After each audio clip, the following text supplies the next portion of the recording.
Welcome to Garden Sanity. I'm Laura and I garden in Zone 7, Southern New Jersey. And today's video is showing you how I prepare my garden beds for the winter.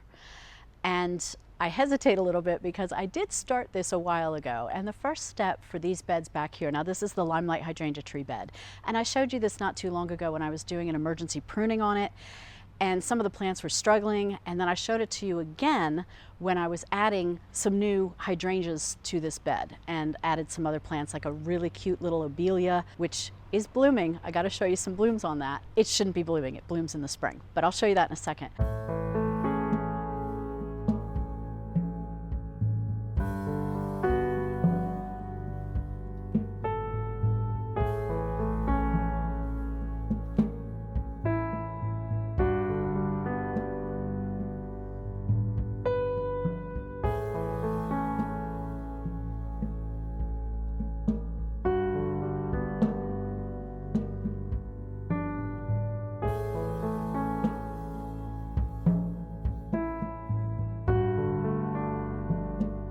So after the plants were planted, then it was time to get the beds fully prepared for winter. And step one was using composted cow manure. And I put about 1.5 inches on this bed, and I did about 2 inches on the long bed down yonder.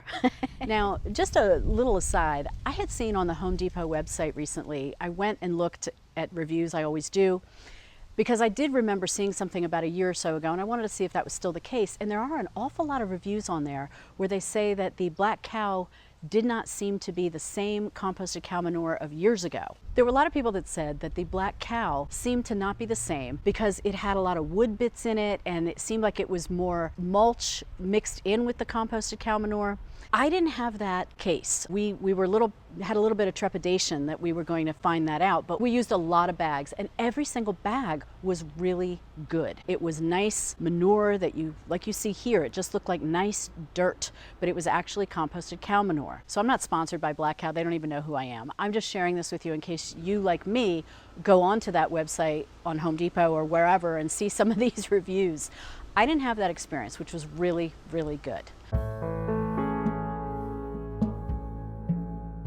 So after the composted cow manure went down, then it was time to put leaves down. And this is something that a lot of gardeners do. This is something I love to do, especially in the backyard here. But this time we did it better. What we did was, as you can see even behind me, you see all the leaves that are around here and that come down from all the oak trees that we have behind the fence. So once a week, we come back out here with our handy, trusty electric leaf blowers, and we blow everything up, blow it into a big pile, and then my husband gets out the mulcher. You know, it's a vacuum that sucks up the leaves, but it also mulches them as it sucks them up, and you can see that here. So once he fills up a big garbage can of that, then we spread it all over the beds. And the benefit of that is that the leaves are already mulched down. They're going to break down a lot quicker, especially oak leaves. Now, oak leaves can be very beneficial for your garden beds, but oak leaves also don't break down that fast. So if you just have oak leaves on your bed and you leave them there, chances are you're going to be digging them up in a year. They're still going to be there under the soil. So they really don't break down that fast. That's why mulching them is a really great idea. So that's what we did, and that's what we do. And it was a lot easier to put this down when you don't have bark chip mulch down. So this bed didn't have any mulch. So remove the bark chips, put the composted cow manure down, then we did the leaf mulch.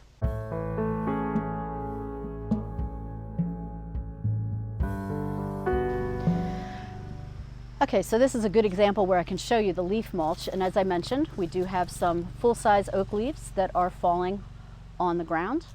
But here is the leaf mulch. It is absolutely wonderful. Here you've got some mixed in with the compost because it's on the edge. Didn't put it as thick on the edge, but let me just show you. You see how it takes it all, it mulches it into little bits. Some are larger than others. Now, ours is an older leaf vacuum that mulches leaves. I'm sure there's newer models with sharper blades. Perhaps we should change the blades a little bit, but you know what? We don't care. It works for us. This does the job. It really helps the garden bed. It really helps the soil. And I kind of wanted to show you this because if you move all these big leaves away and you're left with just this, you see how it really just looks like mulch. Like I mentioned earlier, it just looks like a nice playground mulch that's not dyed. You know, and this is in our backyard too. So again, that's why I'm also not as concerned with bigger leaves going on top of it. And maybe that'll protect it from blowing around as much. But like I said, watering it in definitely helped adhere it a little bit more to the composted cow manure. And that is our mulch right now for these beds. And as you can kind of see from a distance, you see leaves, but it's kind of the same color as a playground mulch would be. That's an undyed mulch, which is what we usually use as a mulch. So I'm not sure how this is going to end up looking in the winter. We'll see. Don't know if we'll get a lot of snow, a lot of rain, or it's going to be dry. But if we do get snow and rain, what's nice about that is it's going to help start to break everything down. And with the layer of the composted cow manure first, what's nice is you have the soil, you have the composted cow manure, and then you have the mulched leaves. So any good little microbes and fungi, good fungi, especially worms, they're going to dig up, they're going to start enjoying the composted cow manure, and then the leaves are going to start breaking down with all of that. It's all going to settle and break down. My hope is that in the springtime, it looks great. Maybe I have to take some of the top leaves off that are whole leaves, because we still have, I'll show you these trees, we still have a lot of oak leaves that have to come down.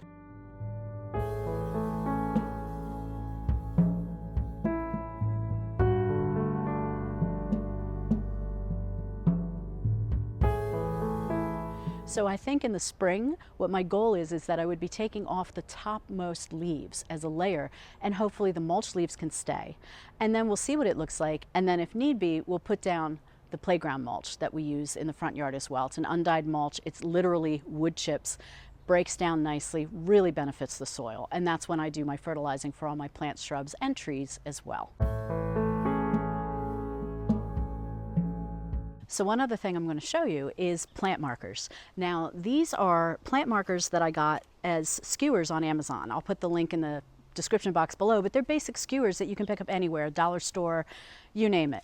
Now, they're used, I guess, for cooking, but these have, they're painted teal.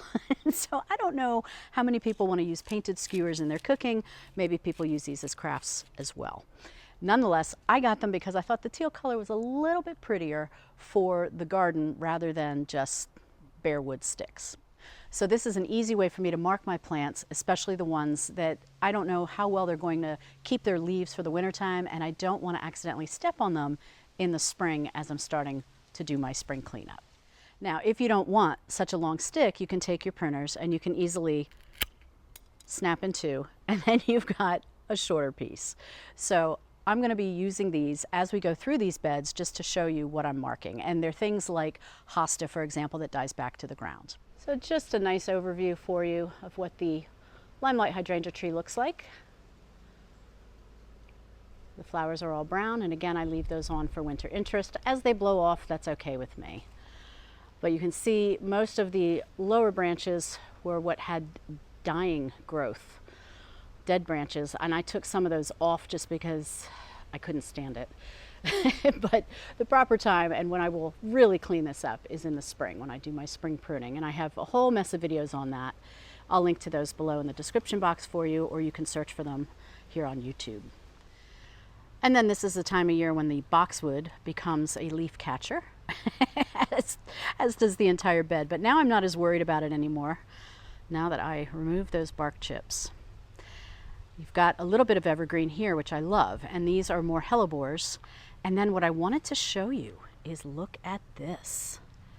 This is the Mediterranean pink heath, supposed to bloom all winter, but look at the blooms coming out already. Now, what they look like is white, but these are going to be a beautiful pink color. But the buds go from a lime green almost to a little bit of a white, and then they're going to emerge more of a pink color. Really beautiful. But yeah, here we are in mid-November, and I already have this plant about to bloom. And then going around the bed, more hydrangeas. This is a pufferfish. It's very hard to see with the leaves. And then this is the Pinky Winky Prime that I planted not too long ago. Pinky Winky Prime that I planted. I am amazed I said that without messing up. It's a lot of peas, but it's still got some pretty interesting color. Very nice. And this is some of the little quickfire dried flowers. Looking absolutely lovely.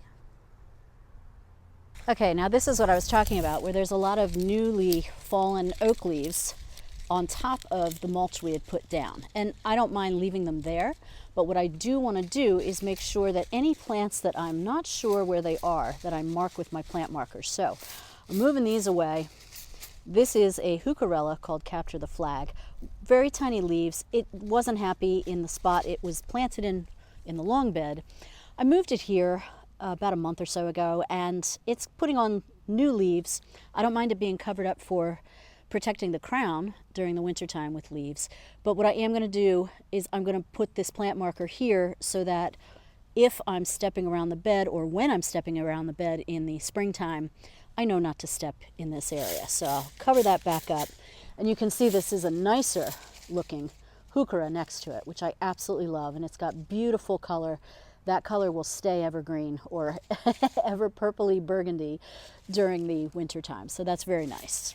Now here, I want to show you more close up how pretty this plant looks. This is the Abelia that I was telling you about a couple videos ago. Newly planted, awesome little shrub, and it's not supposed to bloom in the fall, but I think it just was so happy when it was planted here that it said, you know what, I'm going to give you a few flowers so that you can see what they look like now, and then you can look forward to me blooming my heart out in the spring. So that's what I'd like to think anyway. Always nice when you plant a plant to have it be happy in your bed, especially in this bed of transplanted struggling plants. Okay, so now I'm a little further down in the bed. You see some quickfire hydrangeas that have dried. In the near front is a dwarf English boxwood. There's hellebores. To the left of the hellebores is a firelight hydrangea. And now I'm going to put plant markers down on two little tiny areas of green. Don't even know if you can see them, but let's show you what I'm doing. So again, right here is a brunnera, and right here is a brunnera. And they're, not surprisingly, getting covered up by the leaves, and that's okay. But to make sure, because these do die back to the ground in the wintertime, I'm going to put a plant marker there, and I'm going to put a plant marker there. And why I like to keep them tall is because they stand out for me better against all these beige colored leaves. I mean, if you use the untreated skewers, that's fine. It might be a little bit harder to see them. You don't want to trip over them. But this way, as these die back, they'll be covered over time with leaves. And then in the springtime, they'll produce new growth, gorgeous flowers. So there we go. Two more plants, all set.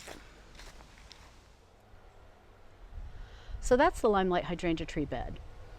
And this circle bed, we didn't put any leaf mulch down, in part because this was just newly mulched in the early fall. And so it already has a layer of mulch on it. It'll blend right in with the composted cow manure underneath it. And so as the leaves fall, they fall, and I'll just let them cover up everything. Again, from previous video, you'll see that I had removed quite a few plants from here to just transplant them, mainly the azaleas that weren't doing well, and also the Fothergilla.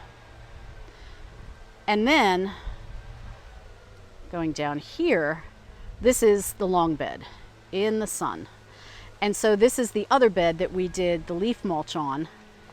And you can see parts of it pretty closely. You can see the smaller bits of leaf mulch that are underneath all the larger oak leaves that are falling. And so in this bed, really the only plant that I need to mark is that hosta that I keep talking about. So let's go do that. So this is the hosta Echo the Sun that I thought I had lost last year. And these papery leaves will disintegrate down to nothing. And so I don't worry about it and I feel confident and actually know where it's going to come back up, again, I will put a stick right here.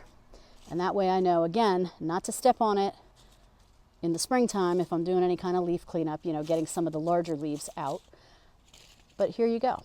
This is going to help me not forget where my hosta's planted.